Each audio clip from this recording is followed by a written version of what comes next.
চাৰিওফালে জনশূন্য।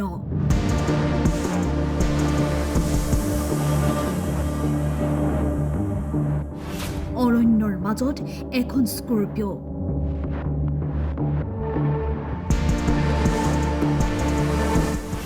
নাই চালক, নাই আৰোহী। বাহনখনৰ ভিতৰত আছে এটা সুটকেছ।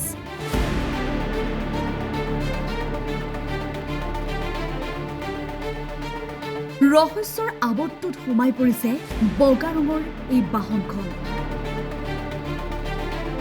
বাহনখন চাবলৈ হাবিৰ মাজত ভিৰ ৰাইজৰ। কি কাৰণত পেলাই থৈ গৈছে তেওঁলোকে আমি গম পোৱা নাই।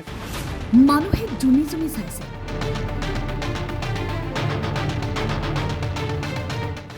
কোনে আনিলে, কিয় আনিলে, ক'ৰ পৰা আনিলে?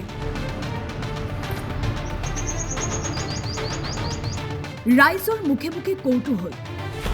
দবকাৰ সংৰক্ষিত বনাঞ্চলৰ মাজত পৰিত্যক্ত অৱস্থাত উদ্ধাৰ হোৱা এই স্কৰ্পিঅ' বাহনখনক লৈ অন্ত নাই ৰহস্যৰ।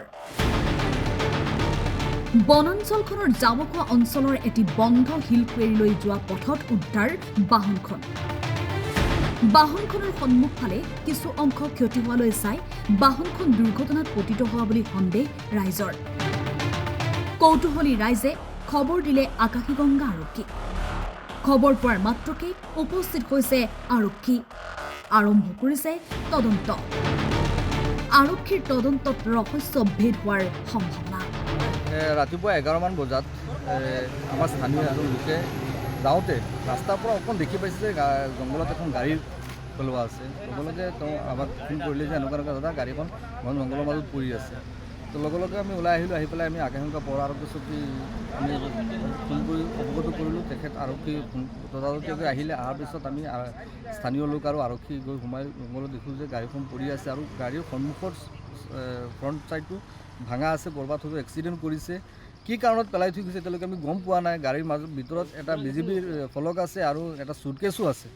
কি কাৰণত পেলাই থৈ গৈছে এতিয়ালৈকে সন্দেহৰ আৱৰ্তত আছে। ইতিমধ্যে আৰক্ষী অভিযান চলাই আছে। আৰক্ষীৰ অভিযানৰ পিছতে গম পোৱা যাব কি কাৰণত গাড়ীখন ইয়াতে পেলাই থৈ গৈছে। দবকাৰ পৰা শ্বহীদুল আলমৰ ৰিপৰ্ট, টাইম 8।